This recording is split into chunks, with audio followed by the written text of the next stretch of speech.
Сәлем баршаларыңызға. Бүгін мен сіздермен өте дәмді болып шығатын үгілмелі ракушка печеньесін дайындайтын боламыз. Міндетті түрде дайындап көріңіздер. Арнамада жаңадан келген көрермендер болса, тіркеліп алыңыздар. Алда уақытта көптеген рецептер шығаратын боламын. Видеомды қолдап, лайк басып, комментария қалдыруды ұмытпаңыздар. Ыдысымызға бөлме температурасында еріп тұрған сармайды салып, ұнды салып, үстінен жақсылап араластыратын боламыз. Міндетті түрде осылай жасаңыздар, немесе үккіштің көмегімен қатты майды, холодильникте тұрған майды үккіштен өткізсеңіздер де болады. Ертіп қоспаймыз. Егер ертіп қоссаңыздар, печеньеларыңыз үгілмелі болмайды. Араластырып болғаннан кейін жақсылап енді жұмыртқаны салатын боламыз. Жұмыртқаның ақуызын алып қоятын боламыз, арасына крем қылып салу үшін. Енді жұмыртқамызды қосып алып, құм шекерімізді 4 ас қасық па 5 ас қасық салатын боламыз. Және де бізге 20% немесе 25% қаймақ қажет болады. 3 ас қасық салып, жақсылап қолымызбен жұмсақ қамыр илейтін боламыз. Қамырымыз май қосылғандықтан өте жұмсақ, қолдануға ыңғайлы. Енді мен разрыхителді салуды ұмытып кетіппін. Енді қостым. Сіздер ұмытпаңыздар, міндетті түрде салыңыздар. Осылай жұмсақ қамыр илеп алғаннан кейін холодильникке жарты сағатқа салып қоятын боламыз. Қамырмен жұмыс істеуге ыңғайлы болу үшін жарты сағат холодильникте тұрса, егер асығыс болсаңыздар, істей берсеңіздер де болады. Аздап ұн сеуіп жіберіп, енді меренгасын дайындайтын боламыз.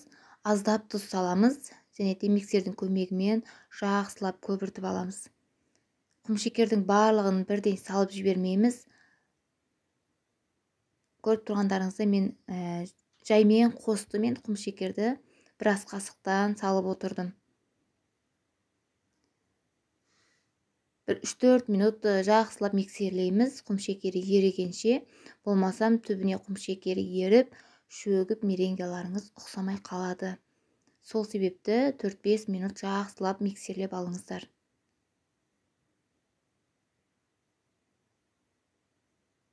Барлығын бірден салып жіберсеңіздер, меренгеларыңыз ұқсамай қалады. Сол себепті бір ас қасықтан салыңыздар. Мінекей дайын болды. Төңкерген кезде меренгамыз түсіп кетпейді, ақып кетпейді. Енді қамырымызды бөліп алатын боламыз.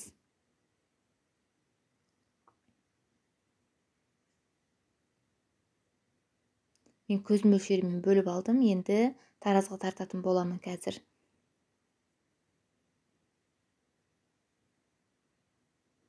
Менде әрқайсы примерно 41-42 граммнан келді. Үлкен болсын десеңіздер 50 қыласыздар, кіші болсын десеңіздер 30 қыласыздар. Өздеріңіздің қалауларыңызға байланысты істей бересіздер. Егер тараз болмаса, көзіңізбен шамалап бөліп аласыздар.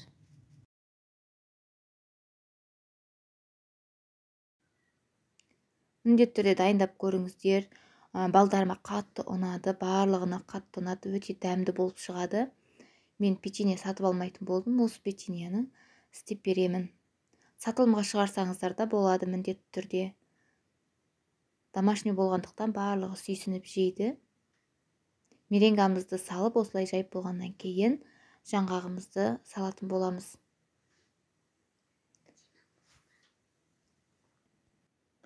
Жақсылап арасы ашылып кетпейтіндей етіп жабыстырыңыздар.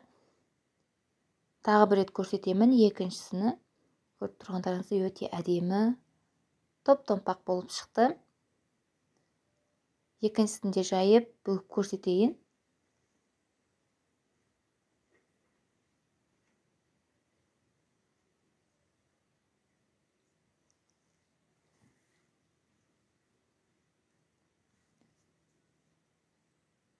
Толық рецепті әрдайымғыдай описание бөлімінде қалдыратын боламын.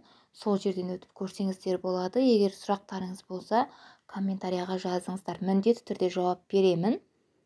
Көріп тұрғандарыңыздай екіншісінде бүгіп болдым. Енді міне вилканың көмегімен шеттерін сәндеп қойсаңыздар да болады. Өздеріңіздің қалауларыңызға байланысты. 180 градус, 200 градуста пісіріп шығады. Осындай әдемі болып, мен үстіне сахарный пудра септім. Листқа тергенімді түсіруді ұмытып кетіппін, бірақ көріп тұрғандарыңыздай өте әдемі болып шықты. Міндетті түрде дайындап көріңіздер. Рецептерім ұнаса, тіркеліп, лайк басып, комментария қалдыруды ұмытпаңыздар. Сіздердің қолдауларыңыз мен үшін өте маңызды.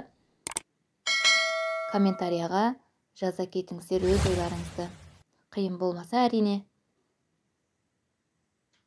Видеомды соңына дейін көріп, қолдағандарыңыз үшін рахмет. Алдағы уақытта көптеген рецептер салатын боламын.